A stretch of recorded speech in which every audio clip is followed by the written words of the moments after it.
सध्या महाराष्ट्राच्या मंत्रिमंडळासमोर मराठा आरक्षणाचा जो पेचप्रसंग उभा राहिला आहे आणि त्या संदर्भात जी राज्य मंत्रिमंडळाची बैठक सुरू आहे त्याच्यामध्ये मुख्य चर्चा ही साधारणतः सुप्रीम कोर्टाने सुहास दशरथे वर्सेस महाराष्ट्र सरकार या केसमध्ये दिलेला निर्णय आणि हायकोर्टाने बाळासाहेब रंगनाथ चव्हाण वर्सेस जगन्नाथ होले या केसमध्ये दिलेला निर्णय या दोन निर्णयांच्या संदर्भात होणार आहे। या दोन्ही निर्णयांमध्ये सुप्रीम कोर्टाने आणि हायकोर्टाने सरसकट मराठा समाजाला कुणबी म्हणून ग्राह्य धरायचं हे तत्व मान्य केलेलं नाही आणि त्याला नकार दिलेला आहे। त्यामुळे भारताच्या पहिला नियोजन आयोग जो होता आणि शेड्यूल कास्ट कमिशन त्यांनी ब्रिटिश रेकॉर्डला पुरावा म्हणून ग्राह्य धरलं आणि त्याच्या आधारे जे मराठवाड्यातले मराठा आहेत कुणबी मराठा असं लिहिणारे किंवा मराठा कुणबी असं लिहिणारे त्यांनी मागासवर्गीय मानण्यासाठी परवानगी मात्र दिलेली आहे असं दिसते।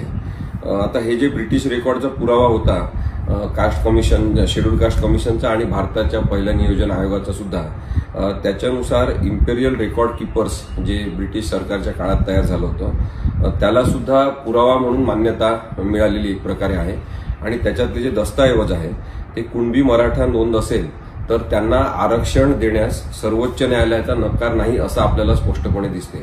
आता सरसकट सगळ्या मराठा समाजाला कुणबी म्हणून ग्राह्य धरायचं आणि आरक्षण द्यायचं याबद्दल मात्र सर्वोच्च न्यायालयाचा नकार आहे असं स्पष्टपणे आपल्याला दिसते। या पार्श्वभूमीवर आरक्षणाचा तिढा लवकर सुटणारा आहे असं दिसत नाही। एकतर 50% मर्यादा पाळली पाहिजे असं सुद्धा आहे। त्याच्यामुळे ओबीसी प्रवर्गामध्येच मराठा समाजाला आरक्षण हे मान्य केलं जाऊ शकते आणि तसं करायचं असेल तर मग मराठा समाज आणि कुणबी यांनी एकत्र बसून सामंजस्याने हा प्रश्न सोडवण्याची गरज आहे। पण आपल्याला दिसते की राजकीय लोक मराठा विरुद्ध कुणबी असा एक संघर्ष जो उभा करत आहेत त्यामुळे या प्रश्नाला आणखी गुंतागुंतीचं स्वरूप प्राप्त झालेलं आहे। जर कायमस्वरूपी तोडगा काढायचा असेल तर मग 50% पेक्षा जास्त आरक्षणाची मर्यादा करावी लागेल आणि त्यासाठी संविधानिक संशोधन झालं पाहिजे म्हणजे संविधानिक सुधारणा झाली पाहिजे आणि ते सुधारणा करण्याचे अधिकार अर्थातच केंद्र सरकारला आहे। त्यामुळे केंद्र सरकार समोर फक्त मराठा आरक्षणाचा महाराष्ट्रातला प्रश्न नाही तर गुर्जर समाजाचा गुजरातमधला प्रश्न राजस्थानमधला प्रश्न आहे, पाटीदार समाजाचा गुजरातमधला प्रश्न आहे, तसंच हरियाणा आणि पंजाबमधले पण अनेक समाज हे आरक्षण मागत आहेत त्यांचा प्रश्न आहे।